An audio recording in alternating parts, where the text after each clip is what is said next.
college. So today I am going to teach chapter 5 to Delhi Sultanate. Delhi Sultanate में आपको आज पढ़ाऊंगी class 7 के लिए। चैप्टर 4 में आपने तुर्किश इन्वेजन देखा था, तुर्किश इन्वेजन देखा था। उसमें आपने लास्ट मैंने जो आपको पढ़ाया था, थोड़ा सा मैं आपको पीछे ले जाऊंगी क्योंकि ये सारे चैप्टर्स एक दूसरे से कोरिलेटेड हैं, तभी आपको समझ में आएगा। क्योंकि सब जो इन्वेजन हुए हैं वो एक के बाद एक हुए हैं इंडिया के ऊपर, तो जब हम स्टार्टिंग से देखेंगे तभी हमको समझ में आएगा। तो सबसे पहले मैं आपको मोहम्मद गोरी बताऊंगी, क्योंकि जो आप दिल्ली सल्तनत पढ़ने जा रहे हैं वो वहीं से स्टार्ट हो रहा है। कि ये सबसे पहले स्लैब डायनेस्टी से स्टार्ट होता है। स्लैब्स जो थे वो सबसे पहला स्लैब जो था वो मोहम्मद गोरी का ही स्लैब था। मोहम्मद गोरी जो कि गोर डायनेस्टी का, गोर किंगडम का रूलर था, वो जब उसने इंडिया के बारे में सुना तो उसने इंडिया पे अटैक किया। इंडिया पे अटैक करने के बाद उसने यहाँ पे कब्जा किया और उसके बाद फिर उसने first battle of Tarain, second battle of Tarain fight किया। फर्स्ट बैटल में तो वो हार जाता है पृथ्वीराज चौहान से, लेकिन सेकेंड बैटल में वो पूरी तैयारी के साथ आता है और फिर उसने पृथ्वीराज चौहान को हरा दिया और फिर यहाँ पे उसका कब्जा हो गया। तो इसके बाद स्टार्ट होता है आपका दिल्ली सल्तनत, क्योंकि जो रूलर थे वो ज़्यादातर यहाँ पे रुकते नहीं थे। इसके पहले जो रूलर थे, मीन्स दिल्ली सल्तनत के पहले, वो यहाँ पे स्टेबल नहीं रहते थे, बल्कि वो अपने गवर्नर्स को यहाँ पे अपॉइंट कर जाते थे और खुद अपने किंगडम को वापस चले जाते थे। जैसे वो गोल्ड किंगडम का रूलर था तो ऐसे ही वो वापस चले जाते थे। तो मोहम्मद गोरी का जो एक स्लैब था जिसको हम कुतुबुद्दीन ऐबक के नाम से जानते हैं, उसने स्लैब डायनेस्टी की नींव रखी थी। सबसे पहले हम इस फ्लो चार्ट के थ्रू देखेंगे दिल्ली सल्तनत में जो 5 डायनेस्टीज आई थी वो कौन कौन सी हैं। चैप्टर को स्टार्ट करते हुए हम चलते हैं। The period from 1206 to 1526 is known as the age of Delhi सल्तनत। दिल्ली सल्तनत का जो एज है वो 1512 से स्टार्ट होता है, 1206 से स्टार्ट होता है एंड 1526 तक चलता है। इस बीच में 5 डायनेस्टीज रूल करती हैं दिल्ली सल्तनत। दिल्ली सल्तनत को हम दिल्ली सल्तनत इसलिए कहते हैं क्योंकि ये इन्होंने जो ये 5 डायनेस्टी के रूलर्स थे, इन्होंने दिल्ली को अपना सेंटर बनाया था, दिल्ली को ही अपनी कैपिटल, अपना सेंटर बनाया था, पावर सेंटर बनाया था और वहीं से ये रूल करते थे। जितने भी किंगडम्स ये जीतते थे वहीं से रूल करते थे, इसीलिए that's why we call it Delhi सल्तनत। तो दिल्ली सल्तनत स्टार्ट होता है 5 डायनेस्टीज के साथ। फर्स्ट डायनेस्टी है आपका the slab dynasty 1206 to 1290। Second dynasty आपका खलजी डायनेस्टी 1290 1320। आपकी थर्ड डायनेस्टी है the Tughlaq dynasty and fourth dynasty Syed dynasty 1414 1451 and last one dynasty is the Lodhi dynasty 1451 to 1526। 1526 Panipat का फर्स्ट बैटल हुआ था जहाँ पे लोधी डायनेस्टी खत्म होती है और वहीं से मुगल काल मीन्स मुगल पीरियड स्टार्ट हो जाता है। तो वो हम बाद के चैप्टर्स में पढ़ेंगे, लेकिन अभी हम फिलहाल इस डायनेस्टीज की 5 डायनेस्टीज जो भी दिल्ली सल्तनत की उनके बारे में पढ़ते हैं। तो फर्स्ट आपकी डायनेस्टी थी the slab dynasty. Slab dynasty, slab का मतलब होता है मामलुक। मामलुक अरेबिक वर्ड है, अरेबिक वर्ड है, इसका मतलब होता है ओन्ड। अरेबिक मीन्स होता है owned. Iltutmish and Balban were slave of Qutbuddin Aibak. Qutbuddin खुद जो था वो मोहम्मद गोरी का स्लैब था, उनका दास था। और जब मोहम्मद गोरी की डेथ हो जाती है तो यहाँ के जो जीते हुए राज्य थे, मोहम्मद गोरी ने जिन राज्यों को जीता था उन पर कुतुबुद्दीन ऐबक का कब्जा हो जाता है और वो यहाँ पे रूल करने लगता है।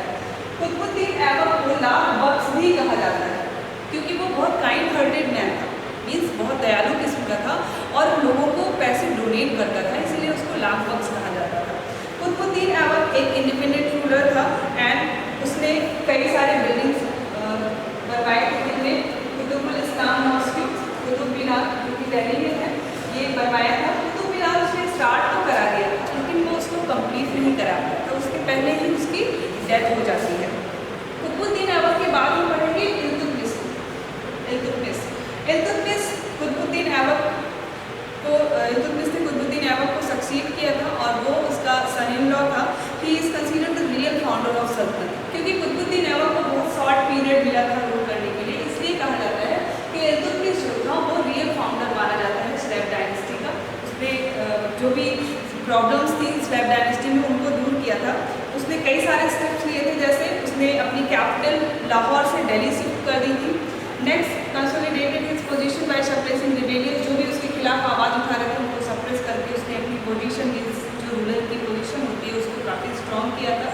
Refuse to give shelter to the ruler of Persia, Persia के रूलर्स को सेंटर देने से मना कर दिया था।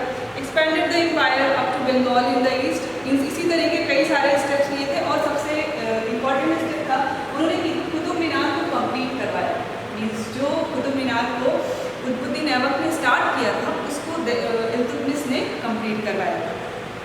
इल्तुतमिश के कई बेटे थे लेकिन सब नाकाबिल थे, मीन्स उनमें इतनी एबिलिटी नहीं थी कि वो रूल कर सके, इतना बड़ा जो किंगडम इल्तुतमिश ने बनाया था उसको वो संभाल सके।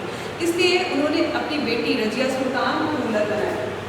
रजिया सुल्तान जो कि 1236 से 40 तक रूल करती है, बहुत शॉर्ट पीरियड 4 ईयर का पीरियड था, लेकिन इस 4 ईयर में ही उसका बहुत ही इम्प्रेसिव पावर रहा है। एक वुमेन होते हुए भी उसने किंगडम को संभाला एंड फर्स्ट वुमेन रूलर थी इंडिया की दिल्ली सल्तनत में, फर्स्ट वुमेन रूलर थी रजिया सुल्तान। उसको उसके राज्य में जो उसके नोबल्स थे वो बिल्कुल नहीं पसंद करते थे क्योंकि वो वुमेन थी और मुस्लिम कम्युनिटी में वुमेन्स का बिना पर्दा के बाहर आना उस टाइम पे बहुत बड़ा क्राइम माना जाता था, तो ये उनके रिलीजन के खिलाफ था। फिर भी रजिया सुल्तान ने ये स्टेप लिया, वो रूलर्स की तरह सिंहासन पे भी बैठती थी और सारे डिसीजन लेती थी, लेकिन क्योंकि उसके कॉन्स्पिरेटर बहुत थे, उसके दुश्मन बहुत थे, इसलिए वो ज़्यादा देर तक रूल नहीं कर पाए और उसको मार दिया गया था। तो रजिया सुल्तान के बाद का जो पीरियड था 1240 टू 1266, ये उसके बेटों ने संभाला, लेकिन वो सिर्फ पपेट थे, सारा काम उनके नोबल्स करते थे, उनके मिनिस्टर्स करते थे। उसके बाद आते हैं बलबन। बलबन जो था वो पावरफुल रूलर था, मीन्स ये तो पहले नॉवल्स था जब नासिरुद्दीन रूल कर रहा था दिल्ली को, दिल्ली सल्तनत को, उस टाइम पे ये सारा काम ये देखते थे, मीन्स मिनिस्टर तो थे लेकिन सब कुछ यही संभालते थे, इनके डिसीजन होते थे, बोलते थे रूलर, मीन्स रूलर जो होते थे वो इन नोबल्स के हाथों की कठपुतली होते थे, पपेट होते थे, जो सारा काम उन्हीं के कहने पे करते थे। बलबन जो था वो बहुत ही पावरफुल था, उसने जब नासिरुद्दीन की डेथ हो जाती है तो उसने खुद को रूलर डिक्लेयर कर दिया और दिल्ली सल्तनत को अपने कब्जे में लिया। सबसे पहले उसने सबसे पहला काम किया कि reorganise and strengthen the army, उसने अपनी आर्मी को काफ़ी मजबूत किया ताकि उसकी पावर बनी रहे। He fought against the local ruler, जो भी लोकल रूलर थे उनके खिलाफ लड़ा। He crushed the power of nobles, क्योंकि वो खुद भी एक नोबल रह चुका था, इसलिए उसको पता था कि नोबल की पावर क्या होती है, अगर वो चाहे तो वो राजा को सिंहासन से उतार भी सकता है और बैठा भी सकता है। इसलिए जब वो खुद रूलर बना तो उसने सबसे पहले नोबल्स को क्रश किया, मीन्स नोबल्स की पावर को उसने कम कर दिया। He fortified the north western borders against possible Mongol raid, Mongol raid ना हो, मंगोल जो कि लुटेरे थे, एक लुटेरे ट्राइब थे, तो उनको अंदर ना आने के लिए उसने फोर्टिफाई करवाया, किलेबंदी करवा दी ताकि वो लोग अंदर एंट्री ना कर सकें। इनके अलावा Balban restored the power and Prestige of the monarchy, वो अपनी मोनार्ची को बनाए रखना चाहता था। ही believe that the power of sultan was absolute, वो मानता था कि सुल्तान की जो पावर होती है वो एब्सोल्यूट पावर होनी चाहिए, उसके लिए जो उसकी प्रजा है अपने सुल्तान को, अपने रूलर को एज अ गॉड ट्रीट करे, भगवान की तरह ट्रीट करे। इसीलिए उसने कुछ परफॉर्मेंस जो है दी थी, जैसे सिजदा, पैगोस और जमीन बोस, ये 3 कल्चर को उसने पॉपुलर करवाया था, जिनमें ही believe that the power of sultan was absolute and nobody could challenge it. He introduced the Persian custom था ये सिजदा, पैगोस और जमीन Bose. People resented these strongly, लोगों ने इसको बहुत स्ट्रांगली रिसेंट किया, मना किया कि हम रूलर तो रूलर होता है लेकिन वो गॉड की बराबरी नहीं कर सकते हैं, हम गॉड की तरह उसकी पूजा नहीं कर सकते, इसलिए लोगों ने इसको करने से मना किया। फिर भी उनसे ये कस्टम करवाया जाता था। After Balban death in 1286 his successor failed to keep the सल्तनत इंटैक्ट, मींस बलबन की डेथ के बाद उसके सक्सेसर्स बिल्कुल भी इस दिल्ली सल्तनत को बनाए रखने में काबिल नहीं थे, तो इनके सामने कई सारी प्रॉब्लम्स आई, जैसे स्लैश डायनेस्टी के सामने कई सारी प्रॉब्लम्स आई। इसके पहले आप क्विक क्विज है आपकी बुक में, वो मैं आपको करवा देती हूँ। Quick quiz, the ruler of slash dynasty were also called Mamluk, आप मामलुक पे टिक करेंगे। इल्तुतमिश वाज कॉल्ड लाख बख्श, इल्तुतमिश को लाख बख्श कहा जाता था, फॉल्स, कुतुबुद्दीन ऐबक को कहा जाता था। थर्ड है Iltutmish shifted the capital from Lahore to Delhi, Iltutmish को आप यहाँ फिल करेंगे। हु रूल्ड द दिल्ली सल्तनत फ्रॉम 1236 to 1240, रजिया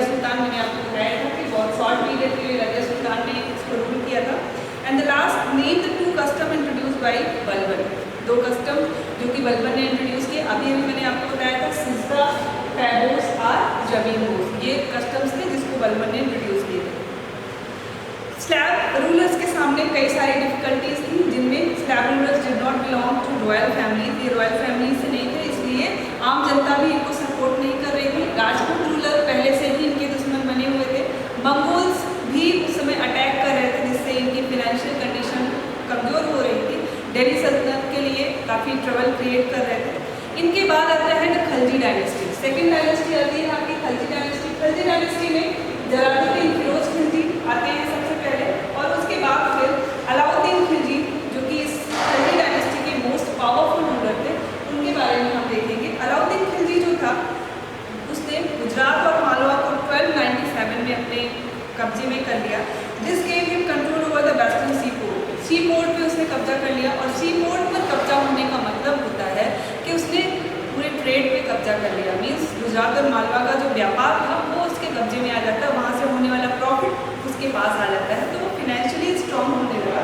इसके बाद उसने अपनी आर्मी को काफ़ी मजबूत किया, अपने एडमिनिस्ट्रेशन में काफ़ी रिफॉर्म किया। एडमिनिस्ट्रेशन में उसने रिफॉर्म किया कि strict control over the provinces के ऊपर उसने काफ़ी स्ट्रिक्ट कंट्रोल रखा।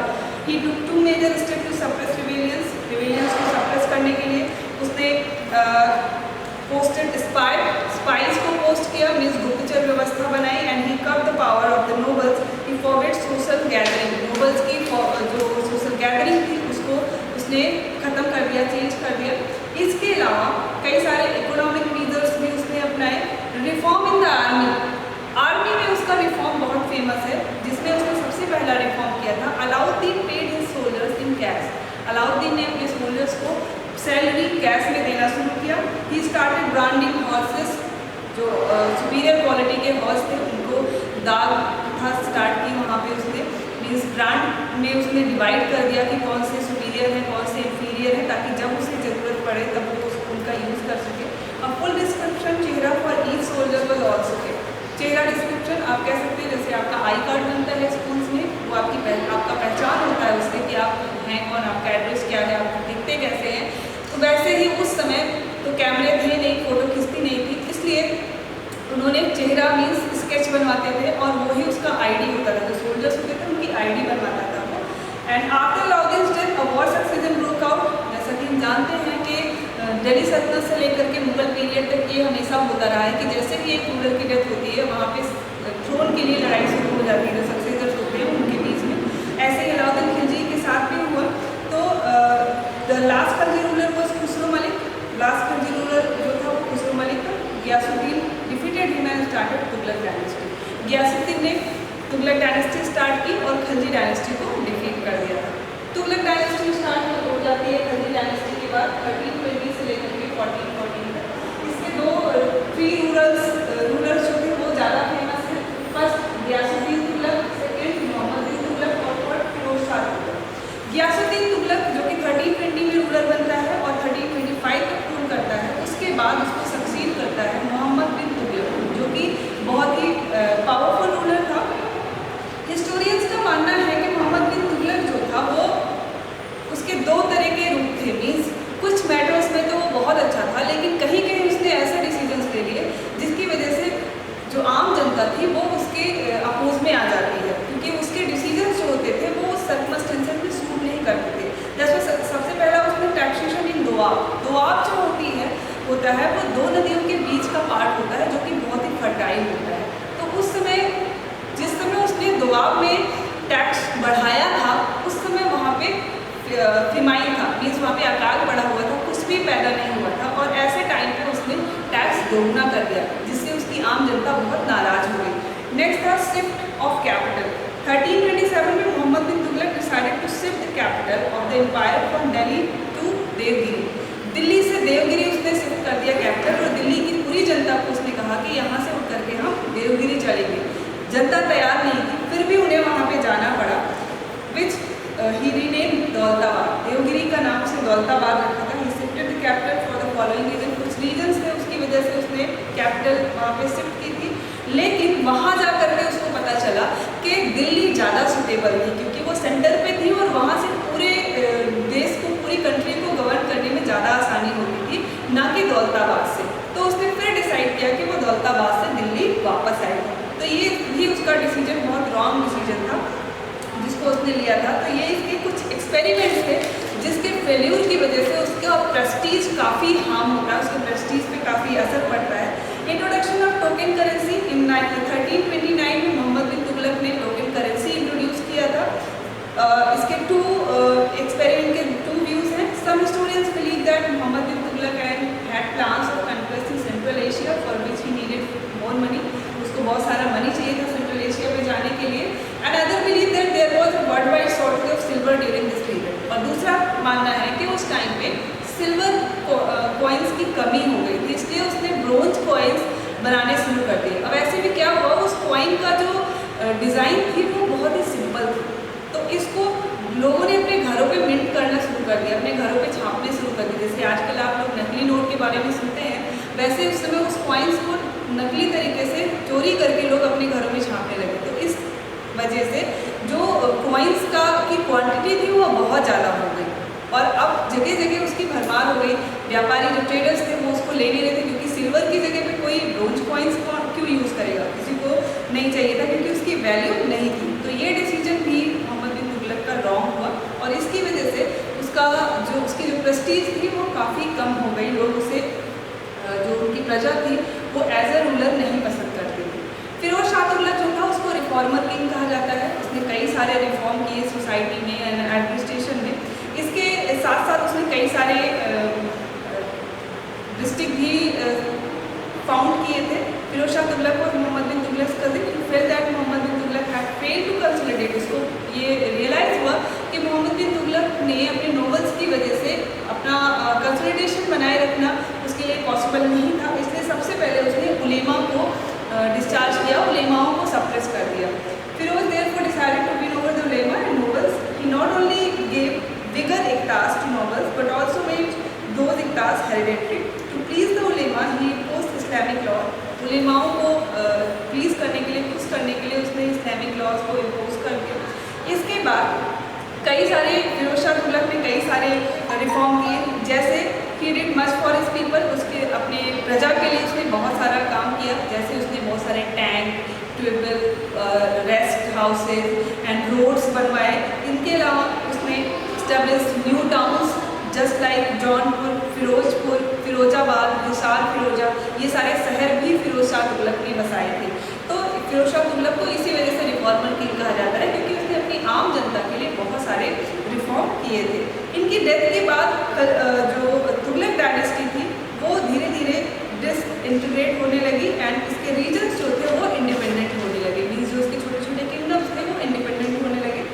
क्विक क्विज आता है आपका इसके बाद। क्विक क्विज में फर्स्ट में आप गियासुद्दीन तुगलक फिल करेंगे, सेकंड में इब्न बतूता, थर्ड में आपका फॉल्स होगा, फोर्थ में खुरासान एंड फिफ्थ में जौनपुर। एक बार मैं फिर से रिपीट कर रही हूँ। फर्स्ट में गियासुद्दीन तुगलक, सेकंड में इब्न बतूता, थर्ड में ट्रू और फॉल्स, फोर्थ में खुरासान, फिफ्थ में जौनपुर। इन्वेजन ऑफ तिमूर, इसी समय 1398 में तैमूर का इन्वेजन होता है दिल्ली के ऊपर, दिल्ली सल्तनत के ऊपर, और उसने दिल्ली के बहुत सारी बूटीज़ को लूट लिया था, यहाँ से ले गया था अपनी कंट्री।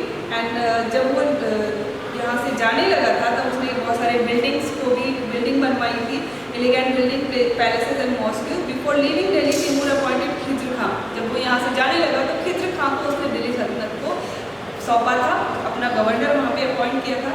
खिज्र खां ने ही सबसे पहले सैयद डायनेस्टी की नींव डाली थी और यहीं से सैयद डायनेस्टी स्टार्ट होती है। खिज्र खां के बाद मुबारक शाह सैयद, मोहम्मद शाह सैयद और आलम शाह सैयद जो थे ये मेन रूलर्स थे सैयद डायनेस्टी के।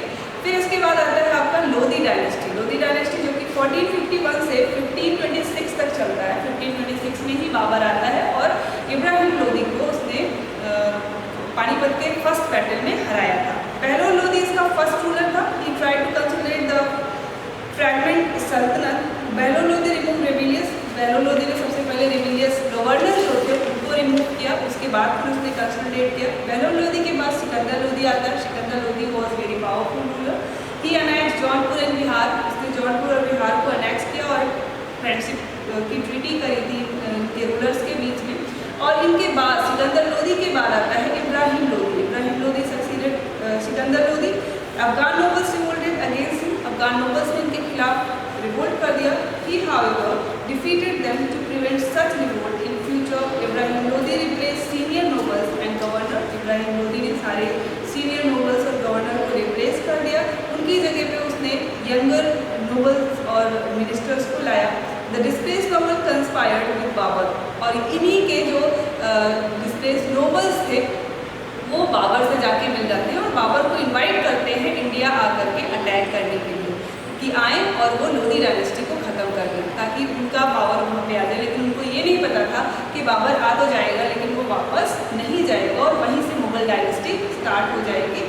Who overthrew Ibrahim Lodi in the first battle of Panipat in 1526, जो कि इंडिया आता है जब उन्होंने इन्विटेशन दिया, मीन्स इब्राहिम लोदी के जो नोबल्स थे उन्होंने बाबर को इन्विटेशन दिया, बाबर इंडिया आता है और इंडिया आकर के उसने फर्स्ट बैटल ऑफ पानीपत 1526 में पानीपत के मैदान में लड़ा और वहाँ पर इब्राहिम लोदी को हरा दिया और यहीं से मुगल डायनेस्टी की नींव पड़ती है और दिल्ली सल्तनत का एंड हो जाता है, दिल्ली सल्तनत खत्म हो जाता है। तो ये आपका चैप्टर था। लास्ट क्विक क्विज है आपका, नेम तिमूर्स कैपिटल। तिमूर कहाँ से आया था? समरकंद, सेंट्रल एशिया से आया था। समरकंद उसकी कैपिटल थी। Khizr Khan Sayyid was the governor of Multan, Multan का गवर्नर बनता है। जब तैमूर यहाँ से वापस जाने लगता है तो उसने मुल्तान जो उसने जीता था उसका गवर्नर खिजर खां को रखा था और यहीं से सैयद डायनेस्टी स्टार्ट होती है। तो आप खिजर खां को टिक करेंगे।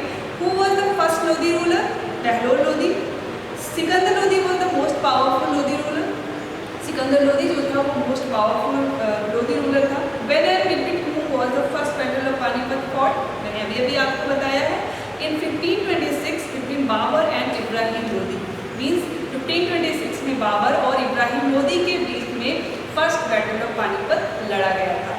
तो मैं एक बार फिर से रिपीट करूँगी। 1526 means after the battle of Panipat Mughal dynasty was started and Delhi सल्तनत वॉज डिक्लाइंड। मीन्स दिल्ली सल्तनत खत्म होता है और मुगल डायनेस्टी यहीं से स्टार्ट होता है।